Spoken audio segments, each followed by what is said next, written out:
Hello friends, welcome back to my channel. இன்றைக்கி நம்ம சேனலில் பழைய டிஷர்ட்டை வந்து யூஸ் பண்ணி எப்படி வந்து டோர் மேட்ஸ் ரொம்பவே சிம்பிளாக ஈஸியாகவும் குயிக்காகவும் செஞ்சிடலாம் தான் அந்த வீடியோவில் வந்து நம்ம பார்க்க போகிறோம். ஸோ வாங்க வீடியோக்குள்ளே போகலாம். இதுக்காக 2 பழைய டிஷர்ட் வந்து நான் எடுத்துக்கிறேன். இதோட சைஸ் வந்து ரொம்பவே சிறுசாயிடுச்சு, அதனால் வந்து யூஸ் பண்ண முடியாது. ஸோ அதை வந்து தூக்கி போடாமல் ஒரு மேட்டு மாதிரி செய்யலாம் தான். இதுக்கு வந்து ஒரு பழைய மேட்டு வந்து கலர் பாருங்கள் ரொம்பவே டல்லான மாதிரி ஆயிடுச்சு, ஒரு பழசு மாதிரி ஆயிடுச்சு. ஸோ இதை வந்து பேஸாக வச்சு நான் அதை வந்து செஞ்சு காமிக்க போகிறேன்.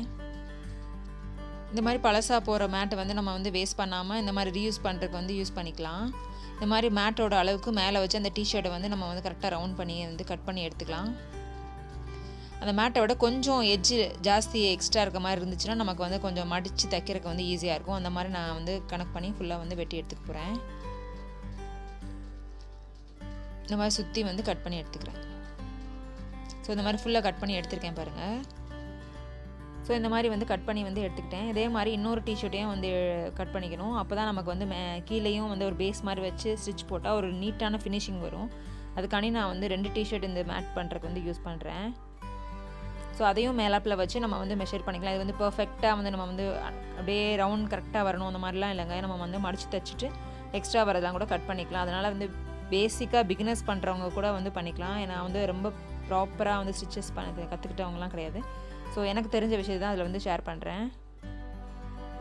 ஸோ இந்த மாதிரி கட் பண்ணதை வந்து தைக்கிறப்போ நீங்கள் நல்லா பெரிய நூலை வந்து நல்லா லென்த்தியாக நீங்கள் வச்சுக்கிட்டிங்கன்னு வச்சுக்கோங்களேன். 2 ஊசியில் வந்து போட்டு வச்சு தைச்சாலே போதும். உங்களுக்கு வந்து ஒரு மேட் வந்து ஃபினிஷ் பண்ணிடலாங்க. ரொம்பவே ஈஸியாகிடும். ஸோ இந்த மாதிரி பாருங்கள், மடித்து தைக்கிறப்போ எப்படி காமிக்கிறேன். நீங்கள் வந்து கீழேருந்து ஒரு குத்தி நீடில் வந்து மேலே எடுத்துகிட்டு அதே இடத்துல நீங்கள் திரும்ப குத்துனீங்கன்னு வச்சுக்கோங்களேன், உங்களுக்கு வந்து அந்த நூல் மாதிரி ஸ்டிச்சஸ் வெளியே தெரியாது அசிங்கமாக. ஒரு டாட் மாதிரி தான் இருக்கும். அது வந்து உங்களுக்கு ஒரு நீட்டான லுக் இருக்க மாதிரி இருக்கும். கீழே வந்து ஃபுல்லாக வந்து அப்படி தச்சுக்கிட்டே வரும். இது மாதிரி இன்னொன்று தடவை நான் ஸ்டிச் பண்ணிட்டு உங்களுக்கு காமிக்கிறேன் பாருங்கள். அந்த நூலில் இந்த ஒரு மாதிரி அசிங்கமாக தெரிகிற மாதிரி தெரியாது. ஸோ அது மாதிரி பக்கத்துலேயும் வந்து குத்திட்டு எடுத்து காமிக்கிறேன் பாருங்கள். இந்த மாதிரி பண்ணிவிட்டு திரும்பவும் வந்து நம்ம நீடில் அதே இடத்துல வந்து திரும்ப வந்து குத்தணும்னு வச்சுக்கோங்களேன். அது வந்து கரெக்டாக இருக்க மாதிரி இருக்கும். இந்த மாதிரி வந்து ஃபுல்லாக வந்து தைச்சிக்கலாம். அதுவும் எப்பவுமே நீங்கள் கொஞ்சம் கீழே வச்சு நீங்கள் தைச்சிங்கன்னா உங்களுக்கு வந்து அது எந்த ஒரு மடிப்பும் அந்த கொஞ்சம் லூஸாக இருக்க மாதிரி இல்லாமல் நல்லா கரெக்டாக ஃபினிஷிங் வந்து ஸ்டிச்சஸ் வந்து கரெக்டாக வர மாதிரி இருக்கும். அதனால கீழே வச்சுட்டு நல்லா கரெக்டாக வந்து தைச்சிக்கோங்க. இந்த மாதிரி ஃபுல்லாக உங்களுக்கு வந்து தைச்சிட்டு வந்து காமிக்கிறேன். இப்போ வந்து சைடில் எக்ஸ்ட்ரா இருக்க மாதிரி இருக்குது பாருங்கள். அதை ஃபுல்லாக நல்லா வந்து நம்ம மடித்து உள்ளுக்குள்ளே வச்சுட்டு அந்த மாதிரி வந்து தைக்கிற மாதிரி வந்து தைச்சிக்கணும். இந்த மாதிரி வந்து ஃபுல்லாக வந்து தைச்ச பிறகு உங்களுக்கு வந்து காமிக்கிறேன். இப்போ இந்த தைச்சதில் காமிக்கிறேன் பாருங்கள். மேலே வந்து எப்படி இருக்குன்னு நமக்கு வந்து ஸ்டிச்சஸே தெரியாது. கீழே வந்து இந்த மாதிரி இப்படி இருக்கும். ஸோ வரிசை இந்த மாதிரி இருக்கும். நம்ம கீழேயும் ஒரு டிஷர்ட் வச்சு தைக்க போகிறனால நமக்கு அந்த தைச்சதெல்லாம் வந்து அசிங்கமாக தெரியாது. இந்த மாதிரி ஃபுல்லாக தைச்சிட்டு வந்து உங்களுக்கு காமிக்கிறேன். மேலே ஃபுல்லாக வந்து இப்போ நான் தைச்சிட்டேன். மேலே வந்து இப்படி இருக்குது. கீழே வந்து பேஸில் வந்து நம்ம இன்னொரு டிஷர்ட் வச்சு வந்து தைக்கணும்.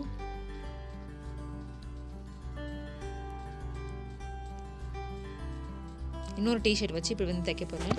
இன்னொரு டிஷர்ட் வச்சு தைக்கிறப்ப என்னென்னா நமக்கு இந்த சைடு என்ன பண்ணணும்னா லைட்டாக வந்து டிஷர்ட் மேலே எக்ஸ்ட்ரா இருக்கிறத வந்து அப்படியே லைட்டாக மடித்து விட்டுக்கணும். மடித்து விட்டுட்டு கீழே இருக்க அந்த டிஷர்ட்டும் அதுவும் சேர்ந்து நம்ம வந்து கிராஸ் மாதிரி நம்ம ஸ்டிச்சஸ் போட்டுக்கிட்டே வரணும். அப்போ தான் நமக்கு வந்து நல்ல லுக்கு நீட்டான ஒரு ஃபினிஷிங் கிடைக்கும். இப்போ பாருங்கள், மேலே லைட்டாக கொஞ்சம் மடித்து விட்டுட்டு தைக்கிறேன். கீழே இருக்க டிஷர்ட்டோடதையும் வந்து லைட்டாக வந்து சேர்த்த மாதிரி நம்ம வந்து தைக்கணும். இந்த மாதிரி நல்லா மடித்து விட்டுட்டு நம்ம வந்து தைச்சிக்கிட்டே வரணும். நீங்கள் வந்து மடிக்காமல் தைச்சிங்கன்னா அந்தளவு லுக்கு வந்து நீட்டான ஒரு ஃபினிஷிங் வந்து வராது. ஸோ இந்த மாதிரி வந்து ஃபுல்லாக வந்து தைச்சிக்கலாம். எப்போயுமே நீங்கள் வந்து இந்த மாதிரி ஸ்டிச் பண்ணுறப்போ நல்லா கையில் வந்து அப்படியே ஈவனாக இருக்க மாதிரி வந்து பண்ணிக்கோங்க. அப்போ வந்து துணி வந்து எலும்பி வராமல் உங்களுக்கு நீட்டாக வரும்.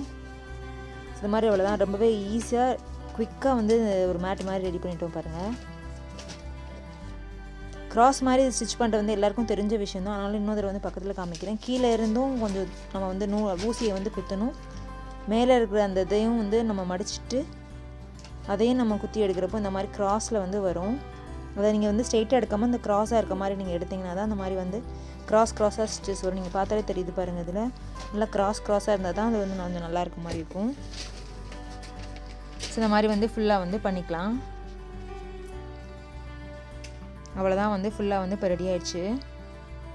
மேட் செய்கிறதுக்கு வந்து நிறைய மெத்தட் இருக்குது. ஆனால் இது வந்து ரொம்பவே சிம்பிளாக ஈஸியாக இருக்கிற 2 டிஷர்ட் வச்சு கூட நம்ம வந்து குயிக்காக ஒரு மேட் வந்து ரெடி பண்ணிடலாம். அதுவும் மற்ற மேட்லாம் நிற்கிறப்போ நமக்கு வந்து கால் கொஞ்சம் அழுத்துற மாதிரி இருக்கும். அதுவும் பித்த வெடிப்பு இருக்கிறவங்களுக்குலாம் வந்து இந்த மேட்டில் அவங்க வந்து வச்சு நின்றுட்டு அவங்க வேலையெல்லாம் செஞ்சாங்கன்னா ஒரு மாதிரி நல்லா சாஃப்டாக இருக்க மாதிரி இருக்குங்க. ஸோ அதனால தான் வந்து நான் ஷேர் பண்ணியிருக்கேன். பெருசாக நமக்கு ரொம்ப டைமும் எடுக்காது, ரொம்பவே சிம்பிளாக ஈஸியாகவும் செஞ்சிடலாம். அதுவும் நல்லா நமக்கு அந்த பழைய மேட் வந்து உள்ளே வச்சு யூஸ் பண்ணாலும் நல்லா க்ரிப்பாக இருக்க மாதிரியும் இருக்கும். அதை நம்ம வேஸ்ட்டாக தூக்கி போடுற 2 திங்ஸ் வச்சு தான் வந்து இதை செஞ்சுருக்கோம். அதை அந்த ஃபினிஷிங்லாம் பாருங்கள், இந்த மாதிரி நம்ம பண்ணுறப்போ நல்ல ஒரு லுக்கும் உங்களுக்கு வந்து கிடைக்கும். ஓகே ஃப்ரெண்ட்ஸ், எனக்கு தெரிஞ்சு ரொம்பவே சிம்பிளாக ஈஸியாக வந்து எப்படி மேட் செய்யலாம், அதுவும் வேஸ்ட்டு கிளாத்ஸ் வச்சு தான் உங்களை வந்து ஷேர் பண்ணியிருக்கேன். இந்த வீடியோ உங்களுக்கு பிடிச்சிருந்துச்சுன்னா லைக் பண்ணுங்கள், யாருக்காவது யூஸ்ஃபுல்லாக இருக்குன்னு நினச்சினா ஷேர் பண்ணுங்கள். நம்ம சேனலை வரை சப்ஸ்கிரைப் பண்ணுங்கள், பக்கத்தில் இருக்க பெல் ஐக்கானை கிளிக் பண்ணுங்கள். நெக்ஸ்ட் ஒரு யூஸ்ஃபுல்லான வீடியோவில் வந்து பார்க்குறேன் ஃப்ரெண்ட்ஸ். Bye friends.